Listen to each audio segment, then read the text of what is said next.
Agradecer al embajador, a la embajadora de Bolivia también, que esté con nosotros. Y a vosotros, por supuesto, por asistir a este acto.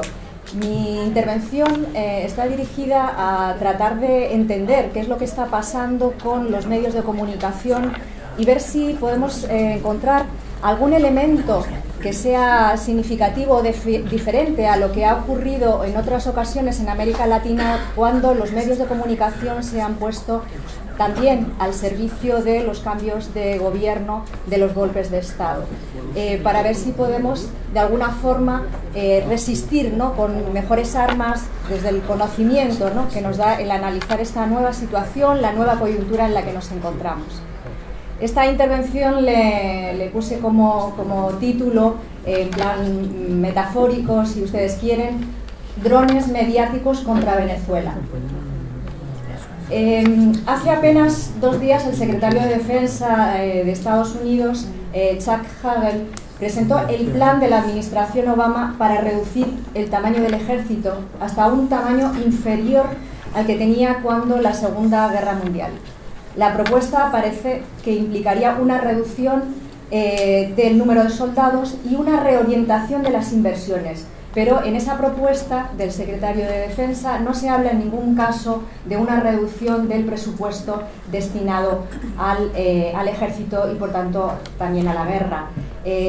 Tenemos que tener en cuenta que en el 2013 Estados Unidos gastó alrededor de $600.000 en el ejército, que significa 6 veces lo que gasta el gobierno chino y un equivalente a el conjunto de lo que gastan los 12 países que le siguen en la lista a Estados Unidos. La justificación con la que se presenta este plan para la aprobación en el Congreso de Estados Unidos es que hay que adaptar el ejército al final de la intervención en Irak y en Afganistán, y que hay que hacer una apuesta por la diplomacia en conflictos abiertos como la guerra civil en Siria, lo dicen así, y el caso de las armas nucleares en el caso de Irán. Pero sobre todo porque se necesita un ejército adaptado a las nuevas demandas estratégicas. La pregunta es, ¿qué significa esto? ¿Cuáles son las demandas estratégicas que tiene que enfrentar el ejército estadounidense? Hagel dice que las prioridades políticas del presidente Obama requieren un ejército más pequeño, pero también más ágil y mejor preparado, para intervenciones puntuales y para afrontar la amenaza de Internet. Nuevas tecnologías, nuevos centros de poder y un mundo que es cada vez más volátil, más impredecible y, en algunos casos, dice el secretario de Defensa, mucho más amenazador. Esta propuesta de la administración Obama en relación al ejército está en sintonía con la concepción de Obama de cómo debe ser la política exterior imperial y quién debe tener el protagonismo en esta política de Estados Unidos. Como dice el periodista y el investigador Jeremy Scanhill en su libro sobre las guerras sucias y sobre la intervención de Estados Unidos en el Cuerno de África, Obama no modifica la forma de hacer la guerra de Bush, todo lo contrario. La desarrolla al máximo con una única salvedad, es que trata de reducir los costes directos en vidas de soldados estadounidenses y aplica criterios de mayor racionalidad y mayor eficacia. ¿Cuál es entonces, la pregunta es, la concepción de guerra que tiene Obama? Pues al igual que la que tenía el presidente Bush, considera que el mundo es un campo de batalla, que las amenazas a los intereses de Estados Unidos se han expandido, que se han hecho más difusas, más impredecibles, y que para enfrentarlas, esas amenazas, la legalidad y las instituciones internacionales son un obstáculo. La consecuencia lógica es que el ejército convencional no es útil para este tipo de guerra, porque es lento, porque está sujeto a demasiadas restricciones legales y porque no es eficaz en la eliminación de determinado tipo de objetivos. La gran apuesta de la administración Obama es, pues, la guerra encubierta. Para llevarla adelante no sirve el ejército convencional, o por lo menos no puede ser el que lidere esa guerra, sino los comandos de las fuerzas especiales. Tanto en el primero como en el segundo mandato de Obama se alimentará y priorizará estas operaciones especiales, Y se hará, esto es importante, que se coordinen todas las agencias encargadas de esta guerra encubierta. La CIA se coordinará con el Pentágono, los servicios de inteligencia de las distintas embajadas en todos los países del mundo y también los mandos conjuntos de las fuerzas especiales, los SEAL, las Delta 6. Esta guerra global, además, mueve también escritores, periodistas y, por supuesto, gente que tira tiros, no lo olvidemos. La guerra encubierta es más eficaz que la guerra convencional para derrocar gobiernos porque se sirve, y yo creo que así lo plantea la administración Obama, de la población civil autóctona. Previamente y a veces en paralelo a la actuación de los comandos especiales, se necesita alimentar el conflicto interno, apoyar a los sectores sociales que son más proclives a criticar al gobierno que hay que derrocar, difundir las imágenes de caos, de violencia, señalar quiénes son las víctimas y quiénes son los que atacan y quiénes son los culpables. Y para eso están los medios de comunicación. Los medios de comunicación en estas nuevas formas de guerra son una pieza clave, una pieza determinante. Claro, me diréis, bueno, pero los medios de comunicación y todas estas operaciones encubiertas ya se han dado antes. Efectivamente, no es que antes no haya habido guerra encubierta. Desde el 47, en el que Truman crea la CIA, las operaciones encubiertas han sido un pilar importante de la guerra en el exterior de Estados Unidos. Desde el final de la Segunda Guerra Mundial hasta el 2008, Estados Unidos intentó derrocar a más de 50 gobiernos, muchos de ellos elegidos democráticamente, pero además lo combinó con bombardeos directos, con bombardeos de hasta 25 países. Sin embargo, ¿cuál es la diferencia? Pues que ahora Obama desarrolla un intento que ya intentó poner en marcha el propio Reagan, y es poner en manos de estas fuerzas especiales el liderazgo de la guerra imperial, sin supervisión y sin límite por parte del Congreso de Estados Unidos. La guerra perpetua, por cualquier medio y en cualquier parte del mundo, es el marco conceptual en el que se inscribe tanto lo que está pasando, desde mi punto de vista, en Venezuela, como lo que está pasando en Ucrania. Los medios de comunicación y la ideología fascista, como decía la compañera, son esas claves para entender la guerra sucia contra Venezuela. Podemos seguir con la metáfora de los drones y decir que son los que están tripulando esos drones. Siempre han tenido los medios un papel destacado en las guerras encubiertas, como decía, en tanto que conglomerados de empresas comparten los mismos intereses que comparte el imperio. Pero si la guerra encubierta se ha convertido en esa forma hegemónica de hacer la guerra, también los medios de comunicación han adquirido un mayor protagonismo y además, desde mi punto de vista, han sufrido cambios, han variado la forma en que están actuando.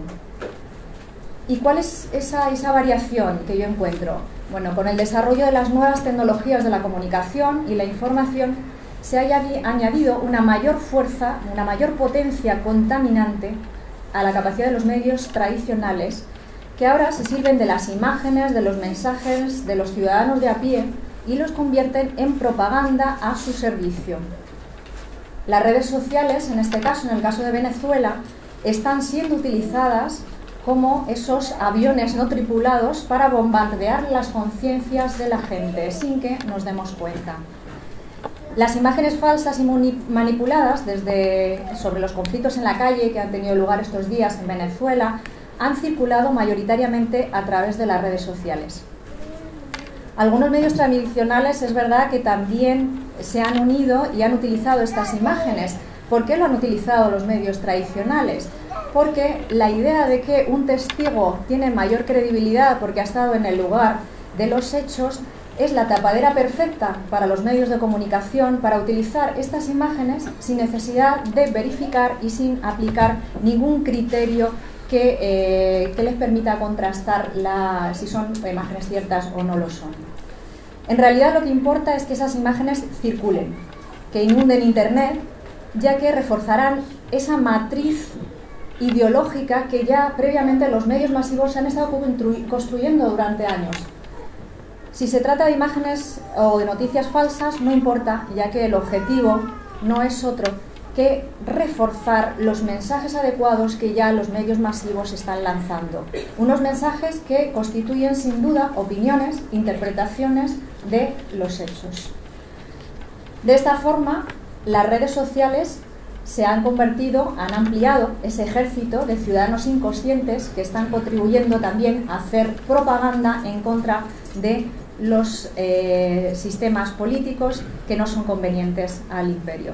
La buena voluntad que todos tenemos, la emoción que sentimos cuando vemos a alguien apaleado en las calles, esos buenos sentimientos son utilizados en contra nuestra para crearnos determinada imagen de quiénes son las víctimas y quiénes son los culpables. Así, si el ejército se puede reducir porque ya no se plantea una guerra en forma de invasión y de ocupación territorial, también el ejército de periodistas y medios clásicos de propaganda ha sufrido la transformación. Su campo principal de operaciones ahora mismo es Internet y las redes sociales. Con las nuevas tecnologías, este ciudadano de a pie, nosotros nos hemos convertido como usuarios de las redes en informadores de los grandes medios. A ello, por supuesto, se suman ciudadanos anónimos que alimentan, o que mejor dicho, contaminan las redes a través de tweets, de hashtags, y lo hacen en la dirección adecuada. Ese es el flujo que va a ser recogido por los grandes medios y que va a ser amplificado. También hay empresas pagadas para hacer determinados comentarios en los blogs de los distintos medios masivos, y así se refuerza esa idea de que la opinión pública está con el discurso dominante en los medios masivos, convirtiéndolos en propagandistas. Bueno, siempre los medios masivos, como decía, han estado al servicio del imperio y se han valido de ellos para los golpes de Estado. Y eso sigue siendo así. Si tenemos en cuenta los cables que están circulando, los cables de Wikileaks, vemos cómo las comunicaciones que se hacen entre las embajadas en relación a América Latina por parte de Estados Unidos envían también noticias de periódicos. En el caso de Venezuela, por ejemplo, en el 2011 Wikileaks publica varios cables con correos en los que miembros de una empresa que se llama Stanford, que como sabéis es la tapadera principal de los espías del servicio de espionaje norteamericano, bueno, pues esta empresa manda una serie de correos a diplomáticos en donde recoge informaciones de los periódicos, por ejemplo del periódico Universal. Esto es un cable de finales del 2011, de diciembre, en donde ya se decía que Leopoldo López estaba decidido a abrir a las inversiones extranjeras el petróleo venezolano, por ejemplo. O también decía que uno de los objetivos de Leopoldo López era, el primer día que llegara al poder, el purgar todos la policía y el ejército. Como veis, hay toda una serie de informaciones donde los medios masivos están sirviendo también para todas estas agencias de espionaje, para determinadas claves de a quién se debe de apoyar. También en los documentos de Wikileaks del 2008 se muestra que en Estados Unidos, en los cables de Estados Unidos, se menciona a Leopoldo López al menos 77 veces. Y en algunos de ellos se informa de la visita del senador Ron Wyden, que señala: dice, el senador y su equipo discutieron posibles estrategias sobre los medios de comunicación y métodos para trasladar de manera eficiente el mensaje de López al público de Estados Unidos. Es decir, que lo que estamos viendo ahora de cómo esa idea de que hay un relevo dentro de la oposición y que hay una figura que está sobresaliendo, esto todo tiene una directriz y ya ha sido construido previamente a través de toda esta guerra encubierta, que son los servicios de espionaje que se valen de los medios masivos y de todos esos informes que ellos establecen. Otro cable de esa misma fecha informa de la reunión de la Embajada de Estados Unidos con la asesora legal de López, en la que explica que convertir a López en víctima de las maquinaciones del chavismo está haciendo que la popularidad de López aumente. En los golpes de estados tradicionales, el papel de los medios de comunicación estaba más en la dirección de difundir la propaganda y el reforzamiento de las élites liberales y toda una estrategia de servir de altavoces para unas nuevas formas de gobierno que iban a hacer el relevo y apoyar esos golpes de estado. Desde mi punto de vista, ahora los medios tienen que ser mucho más activos creando ellos mismos la oposición. Esto lo vamos a ver en el caso de Venezuela muy claramente, una oposición dividida completamente, que no ha sido incapaz desde el triunfo de Chávez de tener una unidad capaz de enfrentar, porque por lo que contaba antes de ese fracaso, ¿no?, de todas las propuestas liberales, y los medios de comunicación, por supuesto, con una orientación desde fuera, con una dirección a distancia desde Estados Unidos, y eso lo podemos ver en los cables, han tenido muy en cuenta que su tarea tenía que ser la de unir a la oposición venezolana y además elegir a quienes podían actuar de líderes, quién sea el liderazgo. Claro, en el caso de Venezuela, como estamos viendo, lo tienen bastante complicado por las características de la derecha venezolana, pero ellos están ahí, ¿no?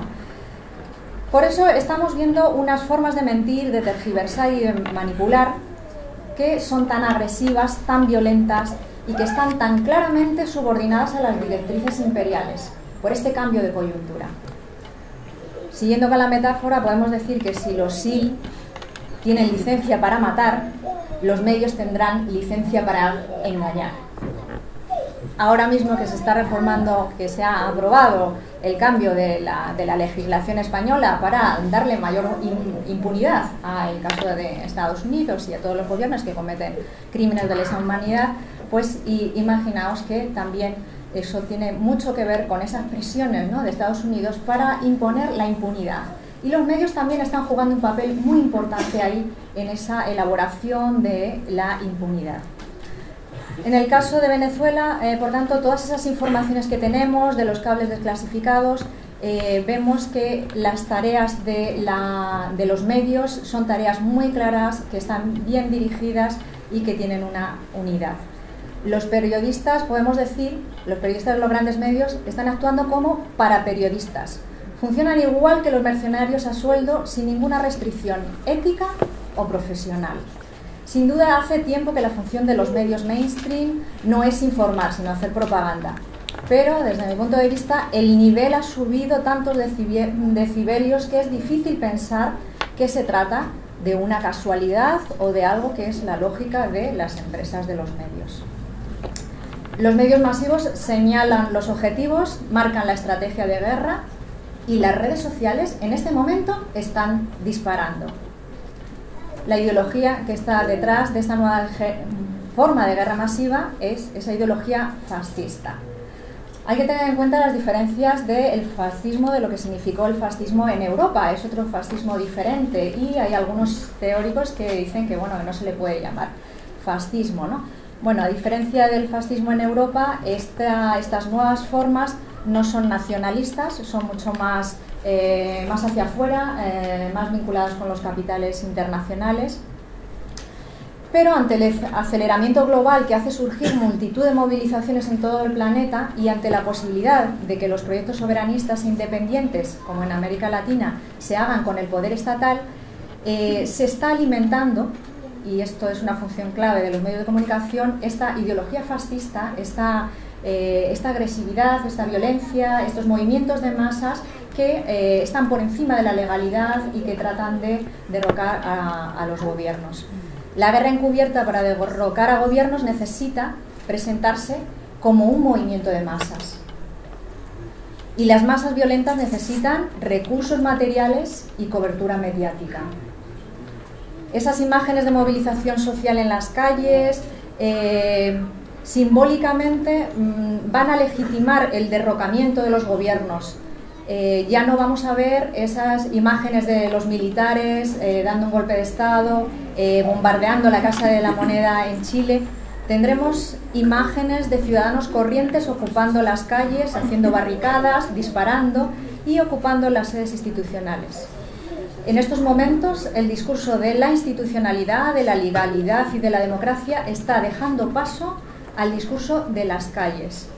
Las calles hablan, dicen los medios de comunicación.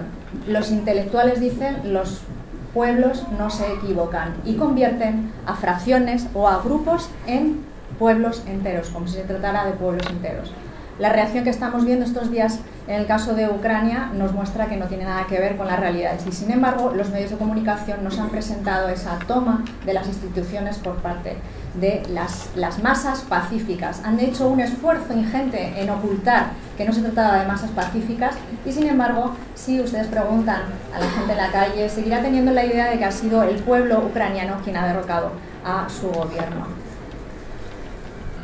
La nueva forma de guerra encubierta necesita movimientos de masas y para eso son imprescindibles los medios de comunicación.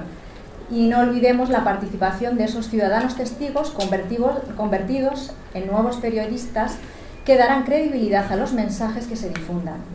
O también, con su multiplicidad de mensajes tóxicos, producirán lo que yo llamo un colapso sensorial que paraliza la razón, el entendimiento y que nos hace impotentes a la hora de razonar con todos aquellos que reciben esas sustancias tóxicas. Un ideólogo, el gran ideólogo liberal de los Chicago Boys, Friedman, en su texto Capitalismo y Libertad, dice, sabéis que es uno de los precursores, ¿no?, del golpe de Estado en Chile, decía: solo una crisis real o percibida como tal produce un verdadero cambio.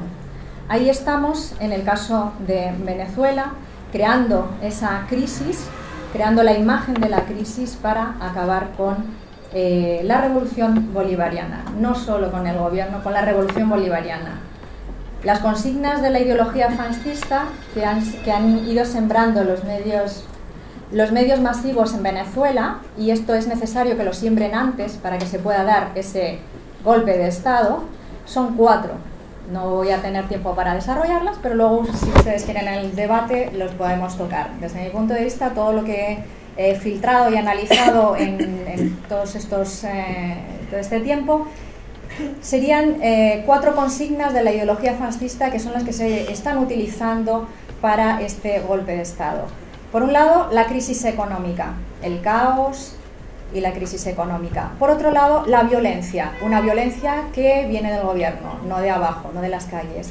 En tercer lugar, la juventud reprimida, los estudiantes, esos jóvenes que son el futuro de Venezuela, que están siendo reprimidos. Y por otro lado, la injerencia extranjera, no cualquier injerencia extranjera, la injerencia cubana en Venezuela. Son las claves de la propaganda contra el gobierno popular bolivariano, son los misiles que transportan los drones mediáticos dirigidos a distancia. ¿Desde dónde? Desde Washington. Gracias.